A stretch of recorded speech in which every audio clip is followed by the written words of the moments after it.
আমার মেয়েটার জন্য আমি খুব ওয়ারিড ছিলাম। আমার 16 বছরের মেয়ে আমার সাথে থাকে, আমার কাজের মেয়ে, তার 25 বছরের একটা মেয়ে অবিবাহিত, তার জন্য আমি ওয়ারিড ছিলাম। আমার বাসায় দুটো হিন্দু পরিবার ভাড়া থাকে।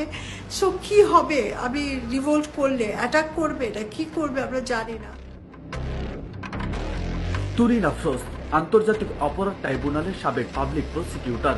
যুদ্ধাপরাধীদের বিচার ইস্যুতে বেশ আলোচনায় ছিলেন তিনি।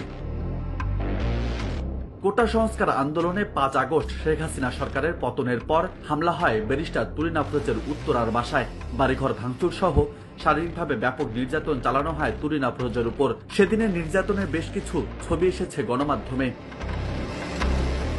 এছাড়া বিষয়টি নিজেই গণমাধ্যমকে জানিয়েছেন তুরিন আফরোজ। তিনি জানান, দুর্বৃত্তরা বাসায় ঢুকে তাকে শারীরিকভাবে অত্যাচার করে, মাথার চুল কেটে দেয়, হাতে ও পায়ে পেন্সিল দিয়ে আঘাত করে, পায়ে সিগারেটের আগুনে ঝলসে দেওয়া হয়। তিনি কেন দেশ ছাড়েননি, কেন হিজাব পরেন না সে প্রশ্ন করেন দুর্বৃত্তরা। একসময় দুর্বৃত্তরা বারবার তার ফোন চেক করেছিলেন। বাসায় থাকা তুরিন আফরোজের একমাত্র মেয়ের প্রতি যেন কোনো অন্যায় না হয় সে কারণে মুখ বুজে সব সহ্য করেছেন বলে জানান তিনি। তুরিন আফরোজের বাড়ি নীলফামারী জেলার জলঢাকা উপজেলায়। সেখানেও তার অফিস ও বাড়িতে ভাঙচুর চালিয়েছে দুর্বৃত্তরা। 2018 সালে যুদ্ধাপরাধীদের বিচারে আন্তর্জাতিক অপরাধ ট্রাইব্যুনালে পাবলিক প্রসিকিউটর হিসেবে ছিলেন তুরিন আফরোজ। সে সময় বেশ আলোচনা সমালোচনা হয়েছিল তাকে নিয়ে। রাজু আহমেদ, বার্তা।